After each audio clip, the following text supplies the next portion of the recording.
ನಮಸ್ಕಾರ, ಈ ನ್ಯೂಸ್ ಟಿವಿಗೆ ಸ್ವಾಗತ. ನಾನು ಶಿರೀಷಾ. ಮೊದಲಿಗೆ ಹೆಡ್ಲೈನ್ಸ್. ಚಿಕ್ಕಬಳ್ಳಾಪುರ ವಾಪಸಂದ್ರ ಬ್ರಿಡ್ಜ್ ಕೆಳಗೆ ಬೆಳ್ಳಂಬೆಳಗ್ಗೆ ಸರಣಿ ಅಪಘಾತ. ಮಾರಿಗೋಲ್ಡ್ ತುಂಬಿದ್ದ ಬೊಲೆರೋಗೆ ಎಂ ಸ್ಯಾಂಡ್ ಹೊತ್ತು ತರುತ್ತಿದ್ದ ಟಿಪ್ಪರ್ ಲಾರಿ ಡಿಕ್ಕಿಯಾಗಿ ನಂತರ ಆಟೋಗೂ ಡಿಕ್ಕಿ. ಚಾಲಕರಿಗೆ ಗಾಯ, ಬೊಲೆರೋ ನಜ್ಜುಗುಜ್ಜು. ಈ ಬಾರಿ ರಾಗಿ ಬೆಳೆದವರಿಗೆ ಶುಕ್ರದಶೆ. ರೈತರ ಹಿತದೃಷ್ಟಿಯಿಂದ ರಾಗಿ ಖರೀದಿಗೆ ಮತ್ತೊಮ್ಮೆ ನೋಂದಣಿಗೆ ಅವಕಾಶ ನೀಡುವಂತೆ ರೈತರಿಂದ ಸರ್ಕಾರಕ್ಕೆ ಒತ್ತಾಯ. ಪವರ್ ಲಿಫ್ಟಿಂಗ್ ನಲ್ಲಿ ಅಂತಾರಾಷ್ಟ್ರೀಯ ಖ್ಯಾತಿ ಗಳಿಸಿದ 17 ವರ್ಷದ ಯುವ ಪ್ರತಿಭೆ ಮೇಲೂರಿನ ವಜ್ರಗೌಡ ಮಾಸ್ಕೋದಲ್ಲಿ ನಡೆದ ವರ್ಲ್ಡ್ ಚಾಂಪಿಯನ್ಶಿಪ್ ನಲ್ಲಿ 5 ಗೋಲ್ಡ್ ಮೆಡಲ್ಸ್ ಗಳಿಸಿ ಸಾಧನೆ. ಆರ್ಟಿಒ ಅಧಿಕಾರಿಗಳ ಭರ್ಜರಿ ಕಾರ್ಯಾಚರಣೆ. ಒಂದೇ ನಂಬರ್ನ ಪ್ಲೇಟ್ ಹಾಕಿಕೊಂಡು ಓಡಾಡುತ್ತಿದ್ದ ಖಾಸಗಿ ಬಸ್ಗಳು ವಶಕ್ಕೆ.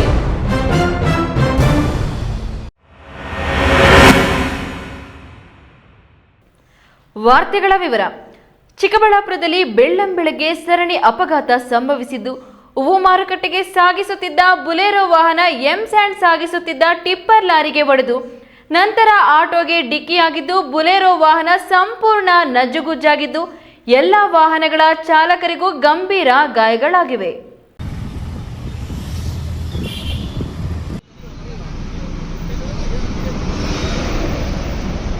ಚಿಕ್ಕಬಳ್ಳಾಪುರ ನಗರದ ವಾಪಸಂದ್ರ ಬ್ರಿಡ್ಜ್ ಬಳಿ ಸರಣಿ ಅಪಘಾತ ನಡೆದಿದೆ. ಬೆಳ್ಳಂಬೆಳಗ್ಗೆ ಮಾರುಕಟ್ಟೆಗೆ ಹೂವು ಸಾಗಿಸುತ್ತಿದ್ದ ಬುಲೆರೋ ಗಾಡಿಗೆ ಎಂ ಸ್ಯಾಂಡ್ ಹೊತ್ತಿದ್ದ ಟಿಪ್ಪರ್ ಲಾರಿಯಿಂದ ಹೊಡೆದು ಅಲ್ಲಿಂದ ಮುಂದೆ ನಿಂತಿದ್ದ ಆಟೋಗೆ ಡಿಕ್ಕಿಯಾಗಿದ್ದು, ಬುಲೆರೋಗೆ ತುಂಬಿದ್ದ ಮಾರಿಗೋಲ್ಡ್ ಹೂವು ಕ್ರೇಟ್ಗಳೆಲ್ಲ ಚೆಲ್ಲಾಪಿಲಿಯಾಗಿದ್ದು, ಬುಲೆರೋ ಮುಂಭಾಗ ಸಂಪೂರ್ಣ ನಜ್ಜುಗುಜ್ಜಾಗಿದೆ.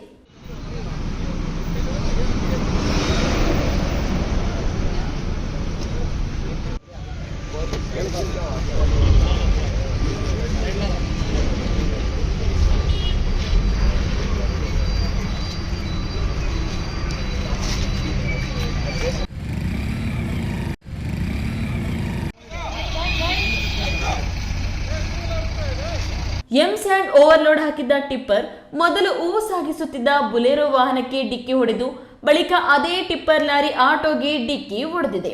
ಅಪಘಾತದಲ್ಲಿ ಬುಲೆರೋ, ಆಟೋ ಹಾಗೂ ಟಿಪ್ಪರ್ ಲಾರಿ ಸೇರಿ 3 ವಾಹನಗಳು ಜಖಂಆಗಿವೆ. ಅದೃಷ್ಟವಶಾತ್ ಯಾರಿಗೂ ಪ್ರಾಣಾಪಾಯವಾಗಿಲ್ಲ. ಎಲ್ಲಾ ವಾಹನಗಳ ಚಾಲಕರಿಗೂ ಗಂಭೀರ ಗಾಯಗಳಾಗಿವೆ. ತುಮಕೂರು ಜಿಲ್ಲೆ ಪಾವಗಡದಿಂದ ಚಿಕ್ಕಬಳ್ಳಾಪುರ ಹೂವು ಮಾರುಕಟ್ಟೆಗೆ ಸಾಗಿಸುತ್ತಿದ್ದ ಬುಲೆರೋ ಬೆಳ್ಳಂಬೆಳಗ್ಗೆ ಆಘಾತಕ್ಕೀಡಾಗಿದೆ. ಗಾಯಾಳುಗಳನ್ನ ಚಿಕ್ಕಬಳ್ಳಾಪುರ ಆಸ್ಪತ್ರೆಗೆ ದಾಖಲಿಸಲಾಗಿದ್ದು, ಸ್ಥಳಕ್ಕೆ ಚಿಕ್ಕಬಳ್ಳಾಪುರ ಪೊಲೀಸ್ ಸಿಬ್ಬಂದಿ ಭೇಟಿ ನೀಡಿ ಪರಿಶೀಲನೆ ನಡೆಸಿ ದೂರು ದಾಖಲಿಸಿಕೊಂಡಿದ್ದಾರೆ. ಅಪಘಾತ ನಡೆದ ವಾಪಸಂದ್ರ ಬ್ರಿಡ್ಜ್ ಬಳಿ ಕೆಲಕಾಲ ಸಂಚಾರ ಅಸ್ತವ್ಯಸ್ತವಾಗಿತ್ತು. ಕೆಎಸ್ ನಾರಾಯಣಸ್ವಾಮಿ, ಈ ನ್ಯೂಸ್ ಟಿವಿ, ಚಿಕ್ಕಬಳ್ಳಾಪುರ. ಕೋಲಾರ ಜಿಲ್ಲೆಯ ಪ್ರತಿಯೊಂದು ತಾಲೂಕು ಕೇಂದ್ರಗಳಲ್ಲಿ ರಾಗಿ ಖರೀದಿ ಕೇಂದ್ರಕ್ಕೆ ರಾಗಿಯನ್ನು ನೀಡಲು ಅನುಕೂಲವಾಗುವಂತೆ ರಾಜ್ಯ ಸರ್ಕಾರ ಮತ್ತೊಂದು ಬಾರಿಗೆ ನೋಂದಣಿ ಆಗದೆ ಉಳಿದ ರೈತರಿಗೂ ಅವಕಾಶವನ್ನು ನೀಡಬೇಕು ಎಂದು ರೈತರು ರಾಜ್ಯ ಸರ್ಕಾರವನ್ನು ಒತ್ತಾಯ ಮಾಡಿದ್ದಾರೆ. ರಾಗಿ ಖರೀದಿ ನೋಂದಣಿನ ಸ್ಥಗಿತಗೊಳಿಸಿ ರೈತರಿಗೆ. ಈ ಬಾರಿ ಕೋಲಾರ ಜಿಲ್ಲೆಯಲ್ಲಿ ರಾಗಿ ಬೆಳೆದ ರೈತರ ಅದೃಷ್ಟ ಕುಲಾಯಿಸಿದೆ. ಉತ್ತಮ ಮಳೆ ಬೆಳೆಯಿಂದ ಹೆಚ್ಚುವರಿ ರಾಗಿಯನ್ನು ಬೆಳೆಯಲು ಸಾಧ್ಯವಾಗಿದ್ದು, ಈ ನಿಟ್ಟಿನಲ್ಲಿ ಬೆಳೆದ ರಾಗಿಯನ್ನು ಕಟಾವು ಮಾಡಿ ರಾಗಿ ಖರೀದಿ ಕೇಂದ್ರಕ್ಕೆ ನೀಡಲು ಬಹುತೇಕ ರೈತರು ಜಿಲ್ಲೆಯಲ್ಲಿ ಇದ್ದಾರೆ.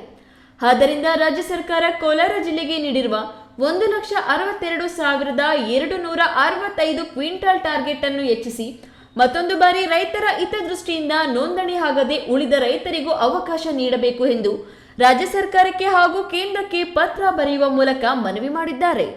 ಜಿಲ್ಲೆಯ ಬಹುತೇಕ ರೈತರಿಗೆ ಸರ್ಕಾರದಿಂದ ರಾಗಿ ಖರೀದಿಯ ಅವಧಿಯ ಅರಿವು ಇಲ್ಲದ ಕಾರಣ ನೋಂದಣಿಯ ಕೊನೆಯ ದಿನಾಂಕವಿದ್ರೂ ಸಹ ನೂರಾರು ಮಂದಿ ರೈತರು ರಾಗಿ ಖರೀದಿ ಕೇಂದ್ರಕ್ಕೆ ದಾಖಲೆಗಳೊಂದಿಗೆ ಆಗಮಿಸಿದ್ದು, ರೈತರಿಗೆ ರಾಗಿ ಖರೀದಿಸುವ ಟಾರ್ಗೆಟ್ ಪೂರ್ಣಗೊಂಡಿದ್ದು, ರಾಜ್ಯ ಸರ್ಕಾರ ರೈತರಿಗೆ ನೋಂದಣಿ ಅವಕಾಶವನ್ನು ನಿಲ್ಲಿಸಲಾಗಿದೆ ಎಂದು ಹೇಳಿ ಕಳುಹಿಸಿದ ಘಟನೆ ನಡೆಯಿತು. ಜಿಲ್ಲೆಯ 6 ತಾಲೂಕುಗಳಲ್ಲಿ ಸುಮಾರು 7 ಖರೀದಿ ಕೇಂದ್ರಗಳನ್ನು ತೆರೆಯಲಾಗಿದ್ದು, ಬಂಗಾರಪೇಟೆ ತಾಲೂಕಿನಲ್ಲಿ ರಾಗಿ ಬೆಳೆ ರೈತರು ಹೆಚ್ಚಾಗಿದ್ದು, ಈ ನಿಟ್ಟಿನಲ್ಲಿ 2,755 ಮಂದಿ ರೈತರು 54,888 ಕ್ವಿಂಟಾಲ್ ರಾಗಿಯನ್ನು ಬಂಗಾರಪೇಟೆ ರೈತರು, ಉಳಿದಂತೆ ಕೋಲಾರ 1,691 ಮಂದಿ ರೈತರು 29,715 ಕ್ವಿಂಟಲ್, ಮಾಲೂರು 1,236 ಮಂದಿಗೆ 2 ರಾಗಿ ಖರೀದಿ ಕೇಂದ್ರಗಳನ್ನು ತೆರೆಯಲಾಗಿದೆ.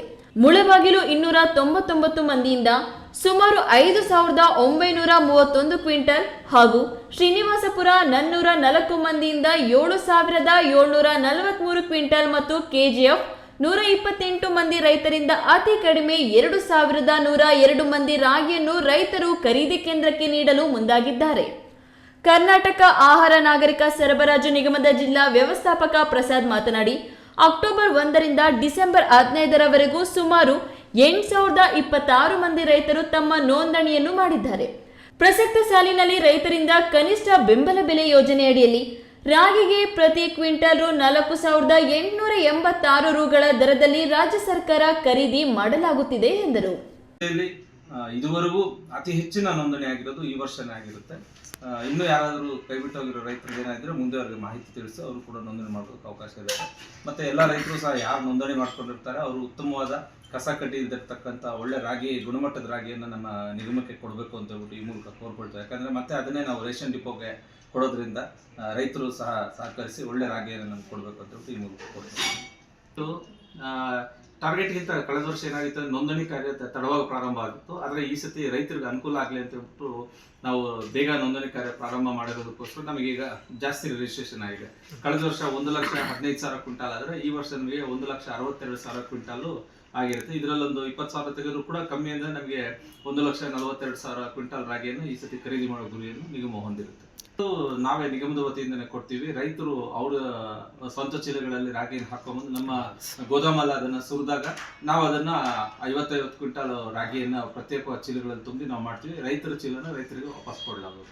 ರೈತ ಮುಖಂಡ ಹಾಗೂ ರೈತ ಕೆ ಶ್ರೀನಿವಾಸಗೌಡ ಮಾತನಾಡಿ, ರಾಜ್ಯ ಸರ್ಕಾರ ದಿಢೀರನೆ ರಾಗಿ ನೋಂದಣಿಯನ್ನು ನಿಲ್ಲಿಸಿದ್ದು ರೈತರು ರಾಗಿ ಖರೀದಿ ಕೇಂದ್ರಗಳಿಗೆ ರಾಗಿಯನ್ನು ನೀಡಲು ಸಾಧ್ಯವಾಗುತ್ತಿಲ್ಲ. ಇನ್ನು 50% ರಾಗಿಯನ್ನು ರೈತರು ಕಟಾವು ಮಾಡದೆ ಉಳಿದುಕೊಂಡಿದ್ದಾರೆ.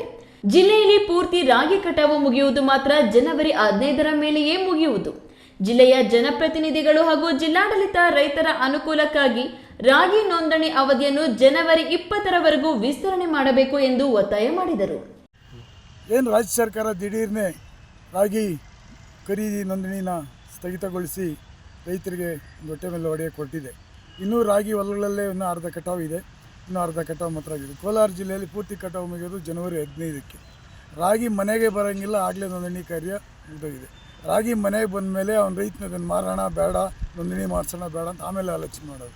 ಈ ಸರ್ಕಾರ ಕೇಳಿದ್ರೆ ಕೇಂದ್ರ ಸರ್ಕಾರ ಮೇಲೆ ಕೂಡಿಸ್ತದೆ. ಅದೇನೋ ಹೇಳ್ತಾರಂತೆ, ಪ್ರತಿಯೊಂದಕ್ಕೂ ಮೋದಿ ಕಾರಣ ಇವರಿಗೆ. ಆಯಿತಾ, ಏನಕ್ಕೆ ಇವರು ಇಲ್ಲಿ ರಾಜ್ಯದಲ್ಲಿ ಏನು ಮಾಡ್ತಾಯಿದ್ದಾರೆ, ಕೇಂದ್ರದಲ್ಲಿ ಏನು ಮಾಡ್ತಾಯಿದ್ದಾರೆ, ಇಲ್ಲಿರೋ ಸಂಸದರು ಇರ್ಬೋದು, ಇಲ್ಲಿರೋಂಥ MLA ಸರ್ಕಾರ ಇರ್ಬೋದು, ದಯವಿಟ್ಟು ಜನವರಿ 20ರವರೆಗೂ ರಾಗಿ ನೋಂದಣಿ ಕಾರ್ಯ ಮುಂದುವರಿಸಬೇಕು. ಇಲ್ಲ ಅಂದರೆ ಕೋಲಾರ ಜಿಲ್ಲೆಯಲ್ಲಿ 20% ಜನಕ್ಕೂ ನೋಂದಣಿ ರಾಗಿ ಮಾರಾಟ ಸಿಕ್ಕಲ್ಲ. ಮತ್ತು ಖಾಸಗಿಯಲ್ಲಿ ಹೋಗಿ 2,000ಕ್ಕೆ 3,000ಕ್ಕೆ ರಾಗಿ ಮಾರ್ಕೊಂಡು ಹಾಕಿದ ಬಂಡವಾಳ ಕೂಡ ಅವ್ನು ಬರ್ತಾಯಿಲ್ಲ. ಏನೋ ಈ ಸರ್ಕಾರಕ್ಕೆ ಮಾರಿದ್ರೆ ಅವ್ನು ಹಾಕಿರೋ ಬಂಡವಾಳ ಬರ್ತಾರೆ ಅಂತ ಒಂದು ಹುಮ್ಮಸ್ಸಿಲ್ಲಿತ್ತು. ಅದರಿಂದ ಜನವರಿ 15ವರೆಗೂ ಕಟಾವೇನು ನಡೀತದೆ, ಅದರಿಂದ ಜನವರಿ 20ರವರೆಗೂ ಇದನ್ನು ಮುಂದುವರಿಸಬೇಕು ಅಂತೇಳಿ ರಾಜ್ಯ ಸರ್ಕಾರಕ್ಕೆ ಮತ್ತು ಇಲ್ಲಿ ಕೋಲಾರ ಜಿಲ್ಲಾಡಳಿತಕ್ಕೆ ನಾನು ಆಗ್ರಹಿಸ್ತಾ ಇದ್ದೀನಿ. Satish, news TV, Kolar. 17 ವರ್ಷದ ಯುವ ಪ್ರತಿಭೆ ಮೇಲೂರಿನ ವಜ್ರಲ್ಗೌಡ ಕಳೆದ 2 ವರ್ಷಗಳಿಂದ ಪವರ್ ಲಿಫ್ಟಿಂಗ್ ವಿಭಾಗದಲ್ಲಿ ಅಂತಾರಾಷ್ಟ್ರೀಯ ಖ್ಯಾತಿ ಗಳಿಸಿರುವುದು ಜಿಲ್ಲೆಯ ಹೆಮ್ಮೆಯಾಗಿದೆ ಎಂದು ಮೇಲೂರಿನ ಜನತೆ ಅಭಿನಂದಿಸಿದ್ದಾರೆ.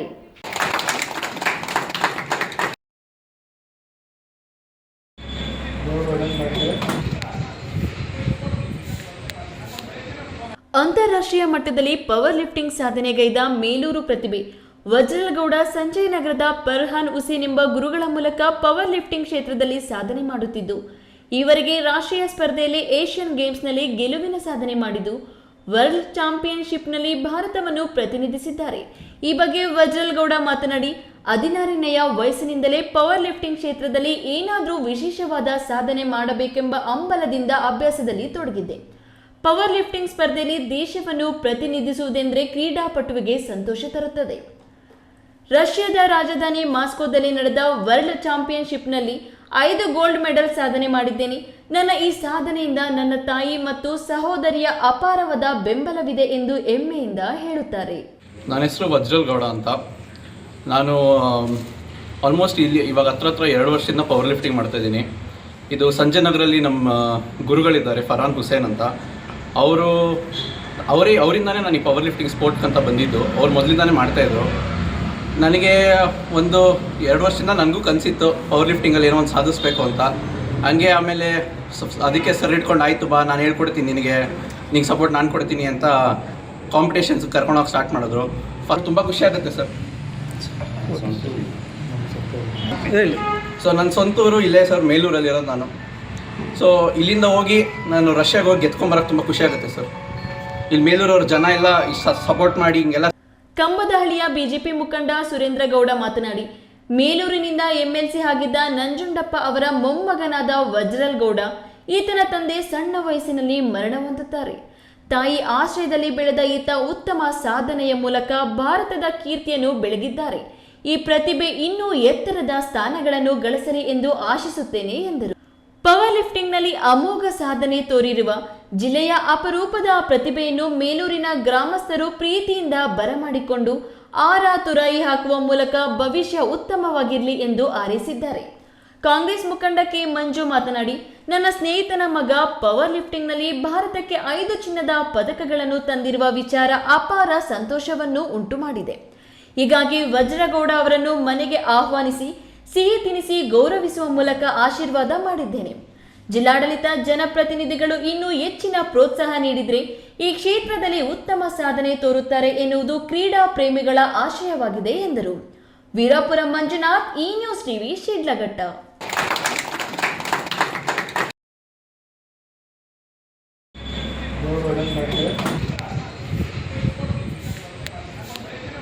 ಇದೀಗ ವಿರಾಮದ ನಂತರ ಈ ನ್ಯೂಸ್ ಟಿವಿ ಮುಂದುವರಿಯುತ್ತದೆ. ಭಾರತದ ಪ್ರತಿಷ್ಠಿತ ದ್ವಿಚಕ್ರ ವಾಹನಗಳಲ್ಲಿ ಒಂದಾದ ಹೀರೋ ಬೈಕ್ಗಳು ಚಿಕ್ಕಬಳ್ಳಾಪುರ ಜಿಲ್ಲೆಯಲ್ಲಿ ಲಭ್ಯ. ಉದ್ಯಮಿ ಅಧಿಕೃತ ಡೀಲರ್ ಲಕ್ಷ್ಮೀನಾರಾಯಣ್ ಸಾರಥ್ಯದಲ್ಲಿ ಆರಂಭವಾಗಿರುವ ಶೋರೂಮ್ ಹಲವು ವೈಶಿಷ್ಟ್ಯತೆಗಳಿಂದ ಕೂಡಿದೆ. ಹೀರೋ ಕಂಪನಿಯ ಬೈಕ್ಗಳ ಅಧಿಕೃತ ಮಾರಾಟಗಾರರು ಮತ್ತು ಸರ್ವಿಸ್ ಸೆಂಟರ್ ಸೇವೆಗಳು ಚಿಕ್ಕಬಳ್ಳಾಪುರದಲ್ಲಿ ಈಗ ಲಭ್ಯ. ವಿಳಾಸ: ವಿಶಾಲ್ ಮಾರ್ಟ್ ಮುಂಭಾಗ, ಬೇಬಿ ರಸ್ತೆ, ಚಿಕ್ಕಬಳ್ಳಾಪುರ.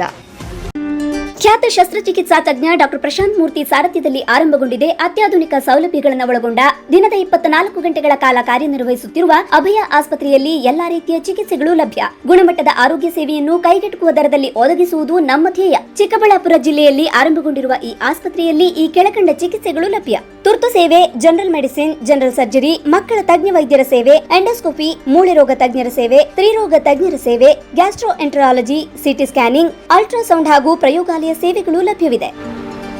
ವಿರಾಮದ ನಂತರ ಈ ನ್ಯೂಸ್ ಟಿವಿಗೆ ಸ್ವಾಗತ.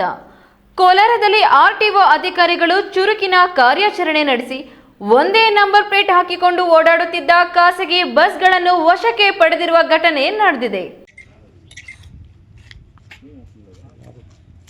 ಯಾವುದು ರೆಕಾರ್ಡ್ಸ್ ಏನು ಕೊಟ್ಟಿಲ್ಲ, ತೋರಿಸಿಲ್ಲ. ಗಾಡಿ ಬಿಟ್ಟರು ಏನಾಗಿತ್ತು, ಮಾಲೂರು ಮೇಲಿಂದ ಒಂದೇ ನಂಬರ್ ಪ್ಲೇಟ್ ಬಳಸಿಕೊಂಡು ಅಕ್ರಮವಾಗಿ ಸಂಚರಿಸುತ್ತಿದ್ದ ಖಾಸಗಿ ಬಸ್ಗಳ ವಿರುದ್ಧ ಆರ್ಟಿಒ ಅಧಿಕಾರಿಗಳು ಭರ್ಜರಿ ಕಾರ್ಯಾಚರಣೆ ನಡೆಸಿದ್ದಾರೆ.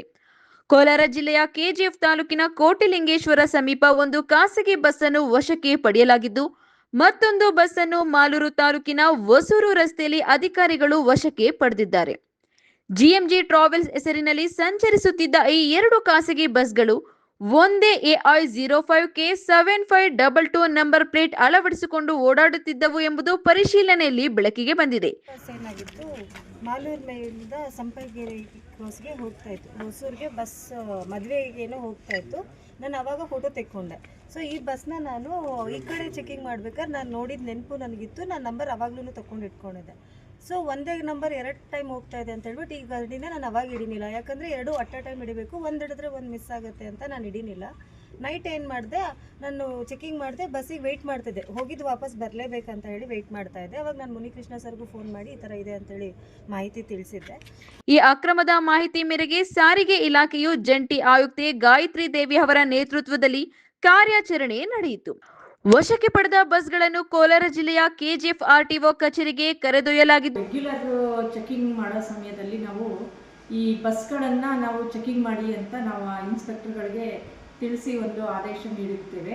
ಅದು ಸ್ಕ್ವಾಡ್ ಆಗಿರುತ್ತೆ, JCT ಸ್ಕ್ವಾಡ್ ಅಂತ ನಾವು ಹಾಕಿರ್ತೀವಿ. ಇದರಲ್ಲಿ ನಮಗೆ ಈ ಕಾಂಟ್ರಾಕ್ಟ್ ಕ್ಯಾರೇಜ್ ಬಸ್ಗಳು ಎರಡು ಬಸ್ಗಳು ಒಂದೇ ನಂಬರನ್ನು ಡಿಸ್ಪ್ಲೇ ಮಾಡ್ಕೊಂಡು ಹೋಗ್ತಾ ಇದ್ದಾವೆ. ಅದರಲ್ಲಿ ಮುಖ್ಯವಾಗಿ ಅದರಲ್ಲಿ ಏನಂದರೆ KL05 R7522 ಅಂತ ಒಂದು ಬಸ್ಸು ಸೇಮ್ ನಂಬರ್, ಇದೇ ನಂಬರನ್ನು ಇನ್ನೂ ಒಂದು ಬಸ್ಸಲ್ಲಿ ಹಾಕಿದ್ದಾರೆ. ಎರಡೂ ಕೂಡ ಕಾಂಟ್ರಾಕ್ಟ್ ಕ್ಯಾರೇಜ್ ಬಸ್ ಆಗಿದೆ. ನಾವು ಇದನ್ನು ಮುಂದಿನ ಕಾನೂನು ಕ್ರಮ ಜರುಗಿಸಲಾಗುತ್ತಿದೆ ಎಂದು ಅಧಿಕಾರಿಗಳು ತಿಳಿಸಿದ್ದಾರೆ. ಸತೀಶ್, ಈ ನ್ಯೂಸ್ ಟಿವಿ, ಕೋಲಾರ. ಯಾವುದು ರೆಕಾರ್ಡ್ಸ್ ಏನು ಕೊಟ್ಟಿಲ್ಲ, ತೋರಿಸಿಲ್ಲ. ಗಾಡಿ ಬಿಟ್ಟರು ಏನಾಗಿತ್ತು ಮಾಲೂರು ಮೇಲಿಂದ. ತುಮಕೂರು ಜಿಲ್ಲಾಧಿಕಾರಿ ಕಚೇರಿಗೆ ಮಂಗಳವಾರ ಬೆಳಿಗ್ಗೆ ಬಾಂಬ್ ಬೆದರಿಕೆ ಬಂದಿದೆ. ಡಿಸಿ ಅವರ ಇಮೇಲ್ಗೆ ಮಾಹಿತಿ ಬಂದಿದ್ದು, ಈ ಹಿನ್ನೆಲೆಯಲ್ಲಿ ಶ್ವಾನದಳ, ಬಾಂಬ್ ನಿಷ್ಕ್ರಿಯ ದಳ ಮತ್ತು ಪೊಲೀಸರು ಡಿಸಿ ಕಚೇರಿಗೆ ಬಂದು ಪರಿಶೀಲನೆ ನಡೆಸಿದ್ದು, ಕೆಲ ಕಾಲ ಆತಂಕದ ವಾತಾವರಣ ನಿರ್ಮಾಣಗೊಂಡಿತ್ತು.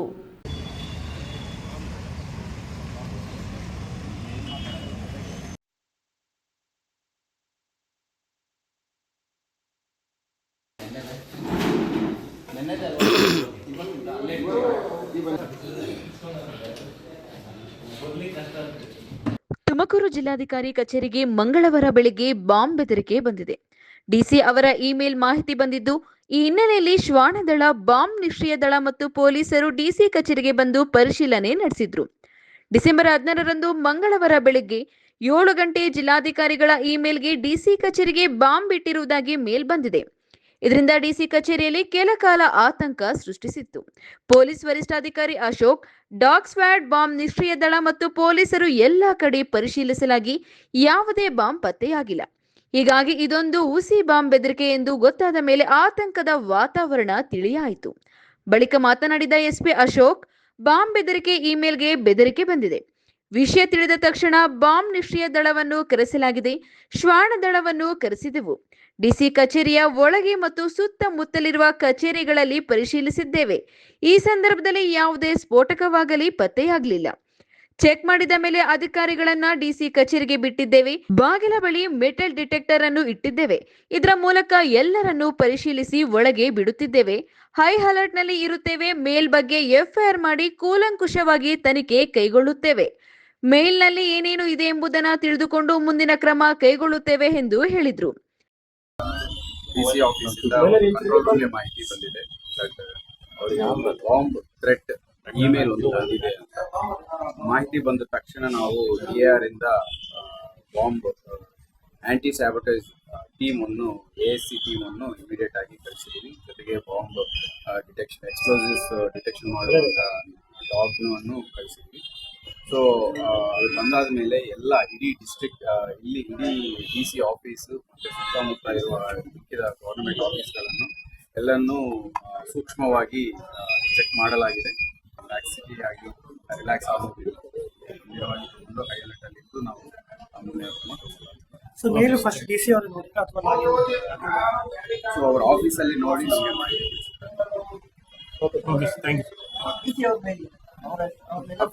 ಡಿಸಿ ಅವರ ಅಫಿಷಿಯಲ್ ಮೇಲ್ಗೆ ಬಾಂಬ್ ಬೆದರಿಕೆ ಬಂದಿದೆ. ಅದು ಹೆಡ್ಡರ್ ಕನ್ನಡದಲ್ಲಿದೆ, ಬಾಡಿ ಬಂದು ಇಂಗ್ಲಿಷ್ನಲ್ಲಿದೆ. ಇದರ ಬಗ್ಗೆ ತನಿಖೆ ಮಾಡಲಾಗುವುದು. ಇನ್ನು 2-3 ದಿನ ಐ ಅಲರ್ಟ್ ನಲ್ಲಿ ಇರುತ್ತೇವೆ. ಈ ಪ್ರಕರಣವನ್ನು ಗಂಭೀರವಾಗಿ ತೆಗೆದುಕೊಳ್ಳುತ್ತೇವೆ ಎಂದರು. ತಿಮ್ಮಯ್ಯ, ಈ ನ್ಯೂಸ್ ಟಿವಿ, ತುಮಕೂರು.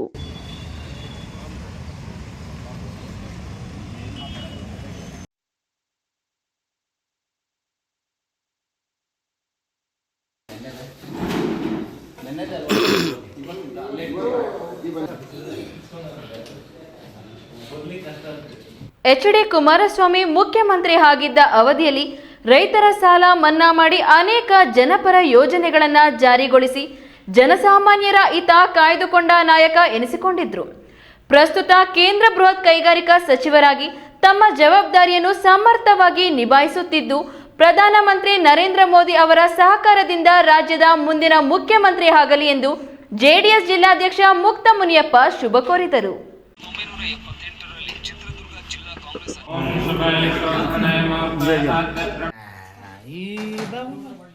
ಆಗೋ ಟೈಮಲ್ಲಿ ಅದೇನು ಹೇಳ್ತಾರಲ್ಲ ಹಂಗೆ.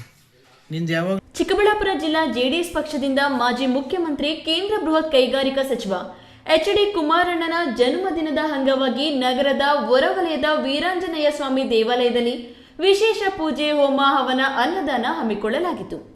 ಈ ವೇಳೆ JDS ಜಿಲ್ಲಾಧ್ಯಕ್ಷ ಮುಕ್ತ ಮುನಿಯಪ್ಪ ಮಾತನಾಡಿ, ರಾಜ್ಯ ಸರ್ಕಾರವು ಸೂಕ್ತ ಸ್ಪಂದನೆ ನೀಡಿದ್ರೆ ಮಂಡ್ಯ ಹಾಗೂ ಚಿಕ್ಕಬಳ್ಳಾಪುರ ಜಿಲ್ಲೆಗಳಲ್ಲಿ ಕೈಗಾರಿಕೆಗಳ ಸ್ಥಾಪನೆಗೆ ಭಾರಿ ಅವಕಾಶಗಳಿವೆ.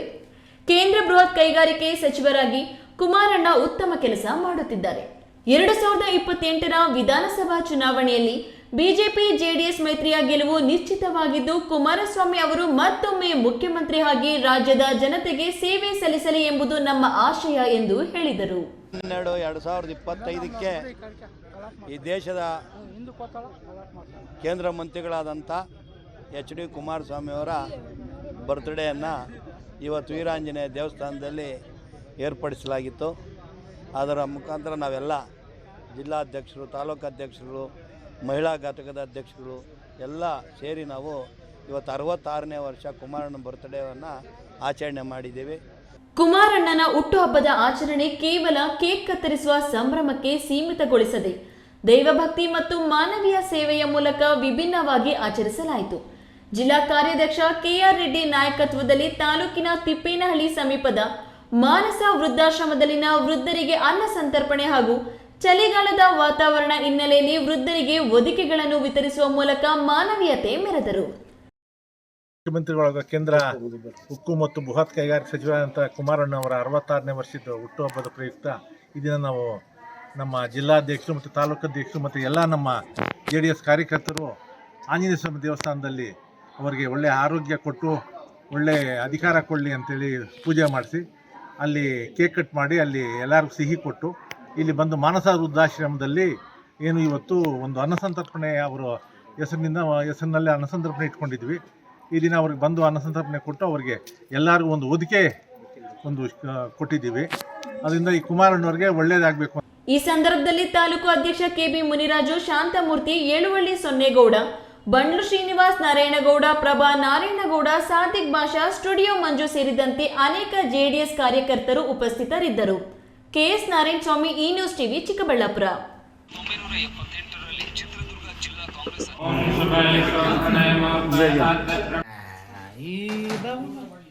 ಆಗೋ ಟೈಮಲ್ಲಿ ಅದೇನು ಹೇಳ್ತಾರಲ್ಲ ಹಂಗೆ.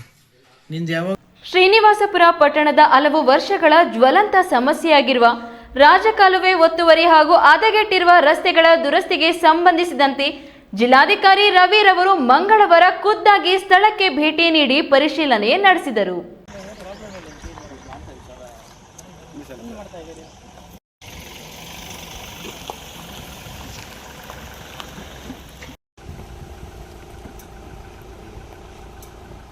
ಶ್ರೀನಿವಾಸಪುರ ಪಟ್ಟಣದ ಹಲವು ವರ್ಷಗಳ ಜ್ವಲಂತ ಸಮಸ್ಯೆಯಾಗಿರುವ ರಾಜಕಾಲುವೆ ಒತ್ತುವರಿ ಹಾಗೂ ಹದಗೆಟ್ಟಿರುವ ರಸ್ತೆಗಳ ದುರಸ್ತಿಗೆ ಸಂಬಂಧಿಸಿದಂತೆ ಜಿಲ್ಲಾಧಿಕಾರಿ ರವಿರವರು ಮಂಗಳವಾರ ಖುದ್ದಾಗಿ ಸ್ಥಳಕ್ಕೆ ಭೇಟಿ ನೀಡಿ ಪರಿಶೀಲನೆ ನಡೆಸಿದರು. ಪಟ್ಟಣದ SF ಶಾಲೆ ಮುಂಭಾಗವಿರುವ ರಾಜಕಾಲುವೆ, ರೈಲ್ವೆ ಅಂಡರ್ ಪಾಸ್ ಹಾಗೂ ಕಟ್ಟೆ ಕೆಳಗಿನ ಪಾಳ್ಯದ ರಸ್ತೆಗಳಿಗೆ ಭೇಟಿ ನೀಡಿದ ಜಿಲ್ಲಾಧಿಕಾರಿಗಳು ಸ್ಥಳೀಯ ಅಧಿಕಾರಿಗಳಿಂದ ಮಾಹಿತಿ ಪಡೆದರು. ರಾಜಕಾಲುವೆ ಒತ್ತುವರಿಯಿಂದಾಗಿ ಮಳೆಗಾಲದಲ್ಲಿ ಸಾರ್ವಜನಿಕರು ಎದುರಿಸುತ್ತಿರುವ ತೊಂದರೆಗಳನ್ನು ಗಮನಿಸಿದ ಅವರು ತಕ್ಷಣವೇ ಸರ್ವೆ ಕಾರ್ಯ ನಡೆಸಿ ಒತ್ತುವರಿ ತೆರವುಗೊಳಿಸಲು ತಾಲೂಕು ದಂಡಾಧಿಕಾರಿಗಳಿಗೆ ಹಾಗೂ ಪುರಸಭೆ ಮುಖ್ಯಾಧಿಕಾರಿಗಳಿಗೆ ಕಟ್ಟುನಿಟ್ಟಿನ ಸೂಚನೆ ನೀಡಿದ್ರು. ಸಾರ್ವಜನಿಕರ ಆಸ್ತಿಯನ್ನು ಒತ್ತುವರಿ ಮಾಡಿಕೊಂಡಿರುವುದು ಗಮನಕ್ಕೆ ಬಂದಿದೆ. ಯಾರೇ ಪ್ರಭಾವಿಗಳಿದ್ರೂ ಮುಲಾಜಿಲ್ಲದೆ ಒತ್ತುವರಿ ತೆರವುಗೊಳಿಸಿ ನೀರು ಸರಾಗವಾಗಿ ಹರಿಯಲು ವ್ಯವಸ್ಥೆ ಮಾಡಿ.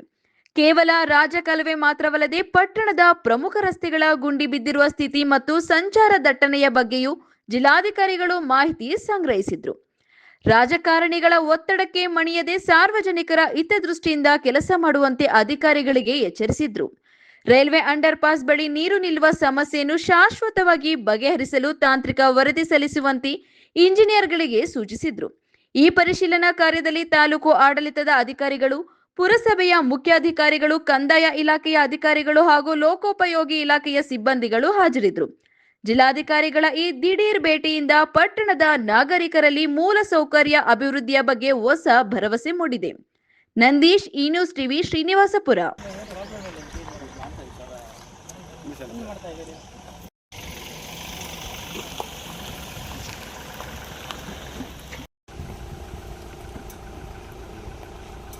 ದಕ್ಷಿಣ ಭಾರತದ ಸೂಪರ್ ಸ್ಟಾರ್ ನಂದಮುರಿ ಬಾಲಕೃಷ್ಣ ಅವರ ಬಹು ನಿರೀಕ್ಷಿತ ಚಿತ್ರ ಅಖಂಡ 2 ಬಾಕ್ಸ್ ಆಫೀಸ್ನಲ್ಲಿ ಅಬ್ಬರದ ಪ್ರವೇಶ ಮಾಡಿದೆ. ಇದು ತೆಲುಗು ಸಿನಿಮಾ ರಂಗದಲ್ಲಿ ನಟನ ಸ್ಟಾರ್ ಪವರ್ಗೆ ಮತ್ತೊಮ್ಮೆ ಸಾಕ್ಷಿಯಾಗಿದೆ.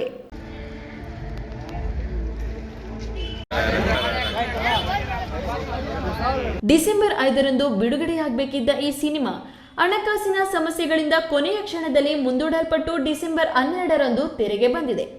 ಮಿಶ್ರ ವಿಮರ್ಶೆಗಳ ನಡುವೆಯೂ ಈ ಪೌರಾಣಿಕ ಆಕ್ಷನ್ ಎಂಟರ್ಟೈನರ್ ಚಿತ್ರವು ಮೊದಲ ದಿನವೇ ಭಾರೀ ಜನಸಮೂಹವನ್ನು ಸೆಳೆಯುವಲ್ಲಿ ಯಶಸ್ವಿಯಾಗಿದೆ. ಗೌರಿಬಿದನೂರು ತಾಲೂಕಿನ ಶಂಕರ್ ಚಿತ್ರಮಂದಿರದಲ್ಲಿ ಕೂಡ ನಂದಮುರಿ ಬಾಲಕೃಷ್ಣರವರ ಚಲನಚಿತ್ರ ಅಖಂಡ 2 ಸಿನಿಮಾ ಅದ್ದೂರಿಯಾಗಿ ಪ್ರದರ್ಶನ ಮೂಡಿಬರುತ್ತಿದೆ ಎಂದು ನಟಸಿಂಹ ಎನ್ಬಿಕೆ ನಂದಮುರಿ ಅಭಿಮಾನಿಗಳ ಸಂಘದ ಅಧ್ಯಕ್ಷ ಶ್ರೀನಿವಾಸ್ ರವರು ತಿಳಿಸಿದರು.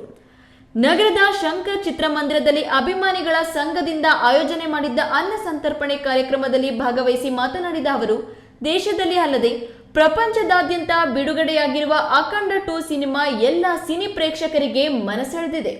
ಈ ಒಂದು ಚಲನಚಿತ್ರ ಸನಾತನ ಧರ್ಮದ ಬಗ್ಗೆ ಬಹಳ ಅರ್ಥಪೂರ್ಣವಾಗಿ ಚಿತ್ರದಲ್ಲಿ ನೋಡಬಹುದಾಗಿದೆ. ಈ ಒಂದು ಚಲನಚಿತ್ರ ಸನಾತನ ಧರ್ಮದ ಬಗ್ಗೆ ಬಹಳ ಅರ್ಥಪೂರ್ಣವಾಗಿ ಚಿತ್ರದಲ್ಲಿ ನೋಡಬಹುದಾಗಿದೆ. ಆದ್ದರಿಂದ ನಟಸಿಂಹ ನಂದಮುರಿ ಬಾಲಕೃಷ್ಣರವರಿಗೆ ನ್ಯಾಷನಲ್ ಅವಾರ್ಡ್ ನೀಡಬೇಕು ಎಂದರು. ಅದೇ ರೀತಿ ನಮ್ಮ ಬಾಲಯ್ಯ ಬಾಬು ಚಿತ್ರ ಇವತ್ತು ಅಖಂಡ 2 ಪ್ಯಾನ್ ಇಂಡಿಯಾ ಅಲ್ಲ ಪಾನ್ ವರ್ಲ್ಡ್ ಅಲ್ಲಿ ಈ ಫಿಲಂ ಅನ್ನ ಬಿಡುಗಡೆ ಮಾಡಿದ್ದಾರೆ. ಕಾರಣ ಈ ಒಂದು ದಿನಗಳಲ್ಲಿ ಏನಾಗ್ತಿದೆ ಅಂತಂದ್ರೆ ಪ್ರತಿಯೊಬ್ಬರು ಕೂಡ ನಮ್ಮ ಹೈಂದವ ಸನಾತನ ಧರ್ಮ ಬಗ್ಗೆ ಯಾರಿಗೂ ಸರಿಯಾಗಿ ಗೊತ್ತಾಗ್ತಿಲ್ಲ. ಬಾಲಕೃಷ್ಣ ಇದರಲ್ಲಿ ಒಂದು ಮೆಸೇಜ್ ಕೊಟ್ಟಿದ್ದಾರೆ. ಬೆಳಗ್ಗೆ ಎದ್ದುಕೊಳ್ಳೆ ಯಾಕೆ ನಾವು ರಾಮಾಯಣ ಓದಲ್ಲ ಮತ್ತೆ ಭಗವದ್ಗೀತೆ ಯಾಕೆ ಓದಲ್ಲ? ಪ್ರತಿಯೊಬ್ರು ಕೂಡ ಒಂದು 5 ನಿಮಿಷ ಆ ಭಗವದ್ಗೀತೆ ಆಗಿರ್ಬೋದು, ಒಂದು ರಾಮಾಯಣ ಆಗಿರ್ಬೋದು ಓದ್ರೆ ಅದರಲ್ಲೇ ಪ್ರತಿಯೊಂದು ಸಾರಾಂಶ ಇದೆ, ನಮ್ಮ ಜೀವನಕ್ಕೆ ಬೇಕಾಗಿರೋ ಅಂಶ ಅಂತ ಹೇಳಿ ಪ್ರತಿಯೊಬ್ಬರು ಕೂಡ ಹೇಳಿದ್ದಾರೆ. ಹಾಗಾಗಿ ಇಂಥ ಒಂದು ಅದ್ಭುತ ನಟನೆ ಆಗಿರ್ಬೋದು ಬಾಲಕೃಷ್ಣ ಅವರದ್ದು, ಇಂಥ ಒಂದು ಈ ರೀತಿ ಮೂವಿ ತೆಗಿತಾರಂತ ಕೂಡ ನಮ್ಮ ಕನಸಲ್ಲಿ ಕೂಡ ಅನ್ಕೊಂಡಿರ್ಲಿಲ್ಲ. ಇದೇ ಸಂದರ್ಭದಲ್ಲಿ ನಟಸಿಂಹ ಎನ್ಬಿಕೆ ನಂದಮುರಿ ಅಭಿಮಾನಿಗಳ ಸಂಘ, ಗೌರಿಬಿದನೂರಿನ ಅಭಿಮಾನಿಗಳ ಸಂಘದ ಪದಾಧಿಕಾರಿಗಳು ಉಪಸ್ಥಿತರಿದ್ದರು. ಪ್ರದೀಪ್, ಈ ನ್ಯೂಸ್ ಟಿವಿ, ಗೌರಿಬಿದನೂರು. ದೇವನಹಳ್ಳಿ ಪಟ್ಟಣದ ಜೆಡಿಎಸ್ ಭವನದಲ್ಲಿ ಮಾಜಿ ಮುಖ್ಯಮಂತ್ರಿ ಹಾಗೂ ಹಾಲಿ ಕೇಂದ್ರ ಸಚಿವ ಎಚ್.ಡಿ. ಕುಮಾರಸ್ವಾಮಿ ಅವರ ಹುಟ್ಟುಹಬ್ಬದ ಪ್ರಯುಕ್ತ ರೈತರಿಗೆ ಸನ್ಮಾನ ಕಾರ್ಯಕ್ರಮವನ್ನು ಹಮ್ಮಿಕೊಂಡು ಕೇಕ್ ಕತ್ತರಿಸಿ ಜೆಡಿಎಸ್ ಮುಖಂಡರು ಸಂಭ್ರಮಾಚರಣೆ ನಡೆಸಿದರು.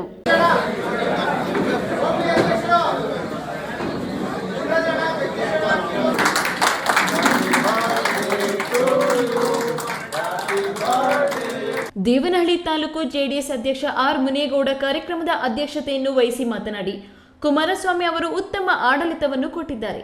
ಆಂಧ್ರದ ವೈಜಾಗ್ನಲ್ಲಿ ಮುಚ್ಚುವ ಹಂತದಲ್ಲಿದ್ದ ಕಂಪನಿಯೊಂದನ್ನು ಮರುಪ್ರಾರಂಭಿಸಿ ಅಲ್ಲಿನ ಸಾವಿರಾರು ಉದ್ಯೋಗಸ್ಥರಿಗೆ ಅನುಕೂಲ ಮಾಡಿಕೊಟ್ಟಿದ್ರಿಂದ ಅವರ ಪ್ರತಿಮೆ ಸ್ಥಾಪಿಸಲು ಮುಂದಾಗಿರುತ್ತಾರೆ. ದೂರದೃಷ್ಟಿಯುಳ್ಳ ಮಾಜಿ ಪ್ರಧಾನಿ ದೇವೇಗೌಡರ ಮಗನಾಗಿ ಕುಮಾರಸ್ವಾಮಿಯವರು ರಾಜ್ಯಕ್ಕೆ ಅಲ್ಪಾವಧಿ ಆಡಳಿತದಲ್ಲಿ ಉತ್ತಮ ಕೊಡುಗೆಗಳನ್ನು ನೀಡಿದ್ದಾರೆ. ಭಗವಂತ ಅವರಿಗೆ ಅಷ್ಟೈಶ್ವರ್ಯ ಆರೋಗ್ಯ ನೀಡಲೆಂದು ಪ್ರಾರ್ಥಿಸುತ್ತೇನೆ ಎಂದರು. ಇಡೀ ರಾಷ್ಟ್ರದಲ್ಲೆಡೆ ಈಗಾಗಲೇ ಕುಮಾರಣ್ಣ ಹುಟ್ಟುಹಬ್ಬ ಇಡೀ ರಾಜ್ಯ ಮತ್ತು ರಾಷ್ಟ್ರದಲ್ಲಿ ಹಲವಾರು ಭಾಗಗಳಲ್ಲಿ ಈಗಾಗಲೇ ಆಚರಿಸ್ತಾ ಇದ್ದಾರೆ.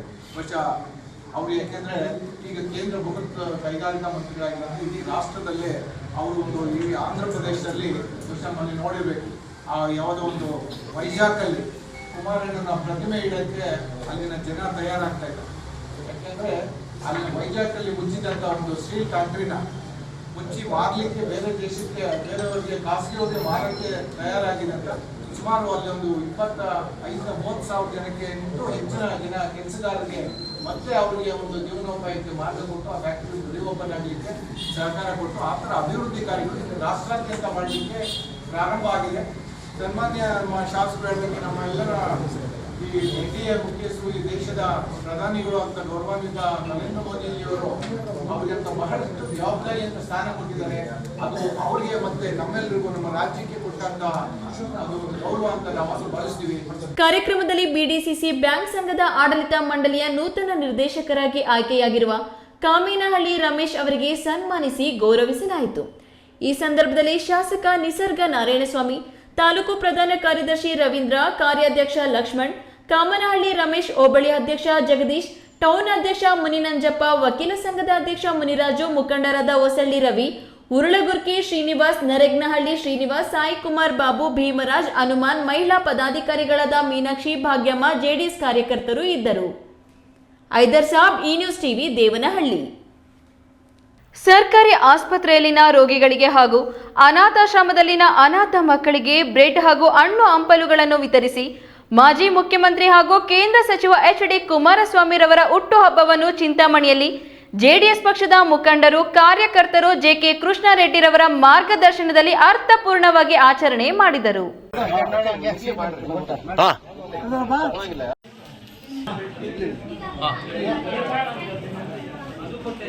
ಕೇಂದ್ರ ಸಚಿವ ಎಚ್.ಡಿ. ಕುಮಾರಸ್ವಾಮಿರವರ ಹುಟ್ಟುಹಬ್ಬದ ಅಂಗವಾಗಿ ಮಾಜಿ ಶಾಸಕ ಜೆಕೆ ಕೃಷ್ಣಾರೆಡ್ಡಿರವರ ಮಾರ್ಗದರ್ಶನದಲ್ಲಿ ಚಿಂತಾಮಣಿ ನಗರದ ಸೊಣ್ಣಶೆಟ್ಟಿಯಲ್ಲಿನ ಆಂಜನೇಯ ಸ್ವಾಮಿ ದೇವಾಲಯದಲ್ಲಿ ಬೆಳಿಗ್ಗೆ ವಿಶೇಷ ಪೂಜೆ ಸಲ್ಲಿಸಿ ಅನ್ನದಾನ ಮಾಡಿ ನಗರದ ಸರ್ಕಾರಿ ಸಾರ್ವಜನಿಕ ಆಸ್ಪತ್ರೆಗೆ ತೆರಳಿ ಆಸ್ಪತ್ರೆಯಲ್ಲಿನ ಹೊರ ಹಾಗೂ ಒಳ ರೋಗಿಗಳಿಗೆ ಹಣ್ಣು ಹಂಪಲು ವಿತರಣೆ ಮಾಡಿದ್ರು.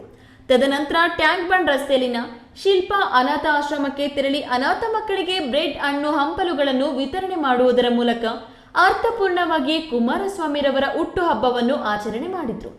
ಇನ್ನು ಜೆಡಿಎಸ್ ಪಕ್ಷದ ಮುಖಂಡರು ಹಾಗೂ ಕಾರ್ಯಕರ್ತರು ಜೆಕೆ ಭವನದಲ್ಲಿ ಕೇಕ್ ಕತ್ತರಿಸಿ ಸಿಹಿ ಹಂಚಿ ಅನ್ನದಾನ ಮಾಡುವುದರ ಮೂಲಕ ಕುಮಾರಸ್ವಾಮಿರವರ ಹುಟ್ಟುಹಬ್ಬವನ್ನು ಆಚರಣೆ ಮಾಡಿದ್ರು.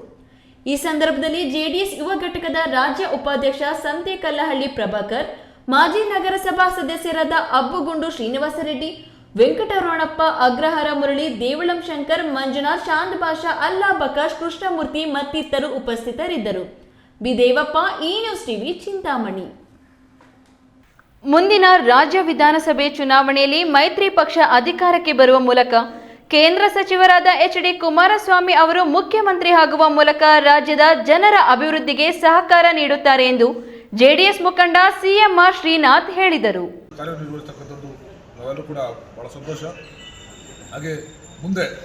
ಕೋಲಾರ ನಗರದ ಸಾಯಿಬಾಬಾ ಮಂದಿರದಲ್ಲಿ ಕೇಂದ್ರ ಸಚಿವ ಎಚ್.ಡಿ. ಕುಮಾರಸ್ವಾಮಿ ಅವರ 66ನೇ ಹುಟ್ಟುಹಬ್ಬವನ್ನು ಜೆಡಿಎಸ್ ಪಕ್ಷ ಹಾಗೂ ಎಚ್.ಡಿ. ಕುಮಾರಸ್ವಾಮಿ ಅವರ ಅಭಿಮಾನಿಗಳಿಂದ ದೇವರಿಗೆ ವಿಶೇಷ ಪೂಜೆಯನ್ನು ಸಲ್ಲಿಸಿ ಕೇಕ್ ಕತ್ತರಿಸಿ ಜೆಡಿಎಸ್ ಮುಖಂಡ ಸಿಎಂಆರ್ ಶ್ರೀನಾಥ್ ಮಾತನಾಡಿ, ರಾಜ್ಯದಲ್ಲಿ ಇದುವರೆಗೂ ನಡೆದಿರುವ ಚುನಾವಣೆಗಳಲ್ಲಿ ಬಿಜೆಪಿ ಜೆಡಿಎಸ್ ಮೈತ್ರಿ ಪಕ್ಷಗಳು ಅಧಿಕಾರ ಮತದಾರರ ಆಶೀರ್ವಾದದಿಂದ ಸಿಕ್ಕಿದೆ. ಎಚ್.ಡಿ. ಕುಮಾರಸ್ವಾಮಿ ಅವರ ಆರೋಗ್ಯದಲ್ಲಿ ಏರುಪೇರು ಇದ್ರೂ ಸಹ ಯಾವುದನ್ನು ಲೆಕ್ಕಿಸದೆ ರಾಜ್ಯದ ಪ್ರತಿಯೊಬ್ಬರ ಭವಿಷ್ಯದ ದೃಷ್ಟಿಯಿಂದ ರಾಜ್ಯದ ಸರ್ವಾಂಗಣ ಅಭಿವೃದ್ಧಿಗೆ ನಿರಂತರವಾಗಿ ಶ್ರಮ ವಹಿಸುವ ನಾಯಕ ಎಚ್.ಡಿ. ಕುಮಾರಸ್ವಾಮಿ ಎಂದರು. ಕಾರ್ಯನಿರ್ವಹಿಸತಕ್ಕಂಥದ್ದು ನಾವೆಲ್ಲರೂ ಕೂಡ ಬಹಳ ಸಂತೋಷ. ಹಾಗೆ ಮುಂದೆ ಮೈತ್ರಿ ಸರ್ಕಾರದಲ್ಲಿ 2028ರಲ್ಲಿ ಒಂದು ಹೆಚ್ಚಿನ ಅಧಿಕಾರ ಹಿಡಿಯೋದ್ರ ಮೂಲಕ ಅವರ ಒಂದು ಸೇವೆ ನಮಗೆ ನಾಡಿನ ಜನತೆಗೆ ಅವಶ್ಯಕತೆ ಇರೋದ್ರಿಂದ ಕಾಂಗ್ರೆಸ್ಗೆ ಒಂದು ದುರಾಡಳಿತನ ಧಿಕ್ಕರಿಸಿ ಜನ ಒಟ್ಟಾಗಿ ಮೈತ್ರಿ ಬೆಂಬಲಿಸ್ತಾ ಇದ್ದಾರೆ. ಮುಂದೆ ಬರ್ತಕ್ಕಂಥ 2028 ಚುನಾವಣೆ ಮತ್ತು ಅದಕ್ಕೂ ಮುಂಚೆ ಬರ್ತಕ್ಕಂಥ ಎಲ್ಲ ಸ್ಥಳೀಯ ಸಂಸ್ಥೆಗಳ ಚುನಾವಣೆಗಳನ್ನು ಕುಮಾರಣ್ಣನವರ ಒಂದು ನೇತೃತ್ವದಲ್ಲಿ ಮತ್ತು NDA ಆದಂಥ ಯಡಿಯೂರಪ್ಪರ ನೇತೃತ್ವದಲ್ಲಿ ನಡೀತಕ್ಕಂಥ ಒಂದು ಚುನಾವಣೆಗಳಲ್ಲಿ ಗೆಲುವು ಸಾಧಿಸುವ ಮೂಲಕ 2028 ಮತ್ತೊಮ್ಮೆ ಕುಮಾರಣ್ಣ ಮುಖ್ಯಮಂತ್ರಿ ಮಾಡಬೇಕು. ಅವರನ್ನು ರಾಜ್ಯ ಸರ್ಕಾರದಲ್ಲಿ ಸೇವೆ ಮಾಡಲಿಕ್ಕೆ ಅವಕಾಶ ಕಲ್ಪಿಸಲಿಕ್ಕೆ ಏನು ಇವತ್ತು ಸಾಯಿಬಾಬಾ ದೇವಸ್ಥಾನದಲ್ಲಿ ಎಲ್ಲ ಅಭಿಮಾನಿಗಳು, ಕಾರ್ಯಕರ್ತರು, ಮುಖಂಡರು ಆದಿಯಾಗಿ ದಿವಸ ಪೂಜಾ ಕಾರ್ಯಕ್ರಮಗಳು ಅವರಿಗೆ ಒಂದು ಆಶೀರ್ವಾದ ಪಡೆಯುವ ರೀತಿಯಲ್ಲಿ ಏನು ದೇವರಿಗೆ ಒಂದು ವಿಶೇಷವಾದ ಪೂಜೆ ಮಾಡಿದ್ರು. ಅದಕ್ಕೆ ಭಾಗವಹಿಸಿದ ಸರ್ವರಿಗೂ ಕೂಡ ನಾನು ಧನ್ಯವಾದ ತಿಳಿಸ್ತಾ, ಈ ವೇಳೆ ಜೆಡಿಎಸ್ ಜಿಲ್ಲಾ ಕಾರ್ಯಾಧ್ಯಕ್ಷ ಬಣಕನಹಳ್ಳಿ ನಟರಾಜ್, ಜೆಡಿಎಸ್ ಮುಖಂಡರಾದ ದಿಂಬಾ ನಾಗರಾಜ್, ಲೋಕೇಶ್ ಮರಿಯಪ್ಪ, ಚಂಬೆ ರಾಜೇಶ್, ಶ್ರೀನಿವಾಸ್ ನರಸಾಪುರ, ವಿಜಯಕುಮಾರ್, ನರೇಂದ್ರ ಬಾಬು, ವಿಜಯಕುಮಾರ್ ಗೌಡ, ನಾರಾಯಣಸ್ವಾಮಿ, ವೆಂಕಟೇಶ್, ವೀರೇಗೌಡ ಮುಂತಾದವರು ಇದ್ದರು. ಸತೀಶ್, ಈ ನ್ಯೂಸ್ ಟಿವಿ, ಕೋಲಾರ. ಗುಡಿಬಂಡೆ ತಾಲೂಕಿನ ಬೀಚಗನಹಳ್ಳಿ ಸಮೀಪದ ರಾಮಗಾನಹಳ್ಳಿ ಗ್ರಾಮದ ಬಳಿ ನಡು ರಸ್ತೆಯಲ್ಲಿ ಟಿಪ್ಪರ್ ಲಾರಿ ಒತ್ತಿ ಹುರಿದ ಘಟನೆ ನಡೆದಿದೆ.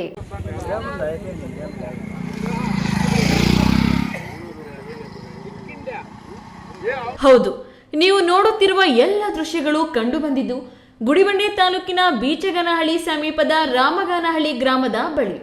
ಕ್ರಷರ್ನಿಂದ ಲೋಡ್ ಮಾಡಿಕೊಂಡು ಸಾಗುತ್ತಿದ್ದ ಟಿಪ್ಪರ್ ಲಾರಿ ಚಲಿಸುತ್ತಿರುವ ವೇಳೆ ಏಕಾಏಕಿ ಬೆಂಕಿಗೆ ಆಹುತಿಯಾಗಿದೆ. ಶಾರ್ಟ್ ಸರ್ಕ್ಯೂಟ್ನಿಂದಲೇ ಟಿಪ್ಪರ್ ಲಾರಿಗೆ ಬೆಂಕಿ ಹೊತ್ತಿಕೊಂಡಿದೆ ಎಂಬ ಶಂಕೆ ವ್ಯಕ್ತವಾಗಿದೆ.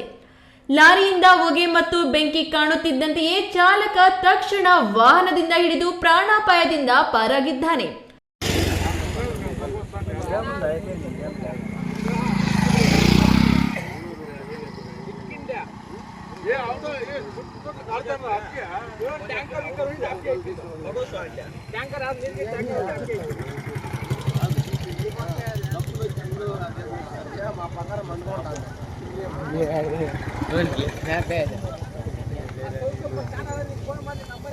మేము ఇట్లా వస్తే మేము మైండ్ ఇట్లా వచ్చా చిన్నగా రోల్తా కాదడా ఏ వీళ్ళు కాదడా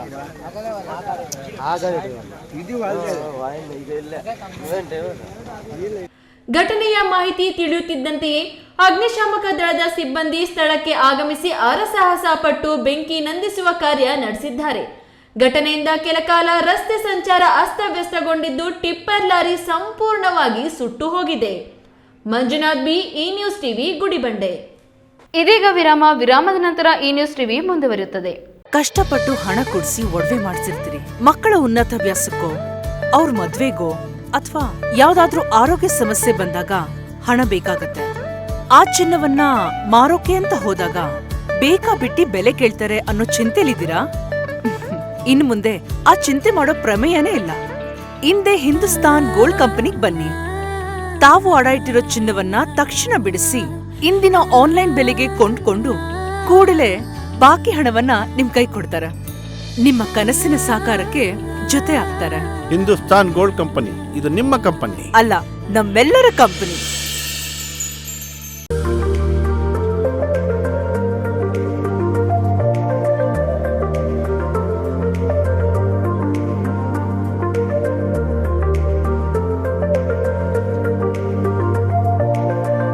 ವಿರಾಮದ ನಂತರ ಈ ನ್ಯೂಸ್ ಟಿವಿಗೆ ಮತ್ತೆ ಸ್ವಾಗತ. ಇದೀಗ ಸಂಕ್ಷಿಪ್ತ ಸುದ್ದಿಗಳು. ಚಿಕ್ಕಬಳ್ಳಾಪುರ ತಾಲೂಕಿನ ನಂದಿ ಸರ್ಕಾರಿ ಪ್ರೌಢಶಾಲೆಯ 1997-98ನೇ ಸಾಲಿನ ಹಳೆಯ ವಿದ್ಯಾರ್ಥಿಗಳಿಂದ ಗುರುವಂದನಾ ಹಾಗೂ ಸ್ನೇಹ ಸಮ್ಮಿಲನ ಕಾರ್ಯಕ್ರಮವನ್ನು ನಂದಿ ಗ್ರಾಮ ಪಂಚಾಯಿತಿ ವ್ಯಾಪ್ತಿಯ ಸುಲ್ತಾನಪೇಟೆ ಚಿಕ್ಕು ಫಾರಂನಲ್ಲಿ ಹಮ್ಮಿಕೊಳ್ಳಲಾಗಿತ್ತು. ಕಾರ್ಯಕ್ರಮದಲ್ಲಿ ಶಾಲೆ ಕಟ್ಟಡ ನಿರ್ಮಾಣಕ್ಕೆ ಶ್ರಮ ಪಟ್ಟಂತಹ ಅಪ್ಪಜಪ್ಪನವರ ಮಕ್ಕಳಾದ ಸತ್ಯನಾರಾಯಣ ರೆಡ್ಡಿ ದಂಪತಿಗಳು ಹಾಗೂ ರಾಮರೆಡ್ಡಿ ದಂಪತಿಗಳನ್ನ ಸನ್ಮಾನಿಸಿ ಗೌರವಿಸಲಾಯಿತು. 2016ರಿಂದ ನಿರಂತರವಾಗಿ ನಡೆಯುತ್ತಿರುವ ಈ ಗುರುವಂದನಾ ಕಾರ್ಯಕ್ರಮವು ಗುರು ಶಿಷ್ಯ ಸಂಬಂಧವನ್ನು ಇನ್ನಷ್ಟು ಗಟ್ಟಿಗೊಳಿಸಿದ್ದು ಮುಂದಿನ ತಲೆಮಾರಿಗೆ ಗುರು ಗೌರವದ ಮೌಲ್ಯವನ್ನು ಸಾರುವ ಮಹತ್ವದ ಪ್ರಯತ್ನವಾಗಿದೆ ಎಂದು ಶಿಕ್ಷಕರು ಅಭಿಪ್ರಾಯಪಟ್ಟರು. ಕಾರ್ಯಕ್ರಮದಲ್ಲಿ ಶಿಕ್ಷಕರಾದ ರಾಮಕೃಷ್ಣಪ್ಪ, ಎಂಸಿ ಮುನಿಕೃಷ್ಣಪ್ಪ, ಗೋಪಾಲಕೃಷ್ಣ, ಮಂಜುನಾಥ್, ಪ್ರಸನ್ನಕುಮಾರ್, ಆಂಜನಪ್ಪ, ದೇವೇಂದ್ರ, ಪರಮಹಟ್ಟಿ, ಪಿ ಶೈಲಜಾ ಹಾಗೂ ವೇದಾವತಿ ಅವರನ್ನು ಹಳೆಯ ವಿದ್ಯಾರ್ಥಿಗಳು ಸನ್ಮಾನಿಸಿದ್ರು. ಕಾರ್ಯಕ್ರಮದಲ್ಲಿ 100ಕ್ಕೂ ಹೆಚ್ಚು ಹಳೆಯ ವಿದ್ಯಾರ್ಥಿಗಳು ಪಾಲ್ಗೊಂಡು ಗುರುಗಳೊಂದಿಗೆ ಆತ್ಮೀಯ ಕ್ಷಣಗಳನ್ನ ಹಂಚಿಕೊಂಡರು. ರಾಷ್ಟ್ರೀಯ ಪಲ್ಸ್ ಪೋಲಿಯೋ ಲಸಿಕಾ ಕಾರ್ಯಕ್ರಮದಡಿ ಇದೇ ಡಿಸೆಂಬರ್ 21ರಿಂದ 24ರವರೆಗೆ ರಾಷ್ಟ್ರೀಯ ಪಲ್ಸ್ ಪೋಲಿಯೋ ಕಾರ್ಯಕ್ರಮ ಹಮ್ಮಿಕೊಂಡಿದ್ದು, ಕೋಲಾರ ಜಿಲ್ಲೆಯ 5 ವರ್ಷದೊಳಗಿನ ಮಕ್ಕಳಿಗೆ ಪೋಲಿಯೋ ಲಸಿಕೆ ಹಾಕುವ ಗುರಿ ಹೊಂದಲಾಗಿದೆ. ಪ್ರತಿಯೊಬ್ಬರು ಮಕ್ಕಳಿಗೆ ಲಸಿಕೆಯನ್ನು ಹಾಕಿಸಬೇಕು ಮತ್ತು 100ಕ್ಕೆ 100ರಷ್ಟು ಪೂರ್ಣ ಪ್ರಮಾಣದ ಸಾಧನೆ ಮಾಡಬೇಕು ಎಂದು ಜಿಲ್ಲಾ ಆರೋಗ್ಯ ಮತ್ತು ಕುಟುಂಬ ಕಲ್ಯಾಣಾಧಿಕಾರಿ ಡಾಕ್ಟರ್ ಜೆ ಶ್ರೀನಿವಾಸ್ ತಿಳಿಸಿದ್ರು. ನಗರದ ಪತ್ರಕರ್ತರ ಭವನದಲ್ಲಿ ಆಯೋಜಿಸಿದ್ದ ಪತ್ರಿಕಾಗೋಷ್ಠಿಯಲ್ಲಿ ರಾಷ್ಟ್ರೀಯ ಪಲ್ಸ್ ಪೋಲಿಯೋ ಕಾರ್ಯಕ್ರಮ ಪೂರ್ವ ಸಿದ್ಧತಾ ಕುರಿತು ಮಾತನಾಡಿ, ಪೋಲಿಯೋದಿಂದ ಉಂಟಾಗುವ ಅಂಗವಿಕಲತೆಯೊಂದಿಗೆ ಭೀಕರ ಪರಿಣಾಮಗಳನ್ನು ಬೀರಬಹುದಾದ ಈ ರೋಗವನ್ನು ತಡೆಗಟ್ಟಲು ಪೋಲಿಯೋ ಲಸಿಕೆಯನ್ನು ಮಕ್ಕಳಿಗೆ ಹಾಕಿಸಬೇಕು ಎಂದರು. ಈ ಸಂದರ್ಭದಲ್ಲಿ RCH ಮತ್ತು ರಾಷ್ಟ್ರೀಯ ಪಲ್ಸ್ ಪೋಲಿಯೋ ಜಿಲ್ಲಾ ನೋಡಲ್ ಅಧಿಕಾರಿ ಡಾಕ್ಟರ್ ಚಾರಿಣಿ, ಜಿಲ್ಲಾ ಆರೋಗ್ಯ ಶಿಕ್ಷಣಾಧಿಕಾರಿ ಪ್ರೇಮಾ ಅವರು ಸೇರಿದಂತೆ ಮತ್ತಿತರರು ಉಪಸ್ಥಿತರಿದ್ದರು. ಕೊನೆಯದಾಗಿ ಮತ್ತೊಮ್ಮೆ ಹೆಡ್ಲೈನ್ಸ್. ಚಿಕ್ಕಬಳ್ಳಾಪುರ ವಾಪಸಂದ್ರ ಬ್ರಿಡ್ಜ್ ಕೆಳಗೆ ಬೆಳ್ಳಂಬೆಳಗ್ಗೆ ಸರಣಿ ಅಪಘಾತ. ಮಾರಿಗೋಲ್ಡ್ ತುಂಬಿದ್ದ ಬೊಲೆರೋಗೆ ಸ್ಯಾಂಡ್ ಹೊತ್ತು ತರುತ್ತಿದ್ದ ಟಿಪ್ಪರ್ ಲಾರಿ ಡಿಕ್ಕಿಯಾಗಿ ನಂತರ ಆಟೋಗೂ ಡಿಕ್ಕಿ. ಚಾಲಕರಿಗೆ ಗಾಯ, ಬೊಲೆರೋ ನಜ್ಜುಗುಜ್ಜು. ಈ ಬಾರಿ ರಾಗಿ ಬೆಳೆದವರಿಗೆ ಶುಕ್ರದಶೆ. ರೈತರ ಹಿತದೃಷ್ಟಿಯಿಂದ ರಾಗಿ ಖರೀದಿಗೆ ಮತ್ತೊಮ್ಮೆ ನೋಂದಣಿಗೆ ಅವಕಾಶ ನೀಡುವಂತೆ ರೈತರಿಂದ ಸರ್ಕಾರಕ್ಕೆ ಒತ್ತಾಯ. ಪವರ್ ಲಿಫ್ಟಿಂಗ್ ನಲ್ಲಿ ಅಂತಾರಾಷ್ಟ್ರೀಯ ಖ್ಯಾತಿ ಗಳಿಸಿದ 17 ವರ್ಷದ ಯುವ ಪ್ರತಿಭೆ ಮೇಲೂರಿನ ವಜ್ರಗೌಡ ಮಾಸ್ಕೋದಲ್ಲಿ ನಡೆದ ವರ್ಲ್ಡ್ ಚಾಂಪಿಯನ್ಶಿಪ್ ನಲ್ಲಿ 5 ಗೋಲ್ಡ್ ಮೆಡಲ್ಸ್ ಗಳಿಸಿ ಸಾಧನೆ. RTO ಅಧಿಕಾರಿಗಳ ಭರ್ಜರಿ ಕಾರ್ಯಾಚರಣೆ. ಒಂದೇ ನಂಬರ್ನ ಪ್ಲೇಟ್ ಹಾಕಿಕೊಂಡು ಓಡಾಡುತ್ತಿದ್ದ ಖಾಸಗಿ ಬಸ್ಗಳು ವಶಕ್ಕೆ. ದಿನನಿತ್ಯದ ಸುದ್ದಿ ಸ್ವಾರಸ್ಯಕ್ಕಾಗಿ ತಪ್ಪದೆ ವೀಕ್ಷಿಸಿ ಈ ನ್ಯೂಸ್ ಟಿವಿ.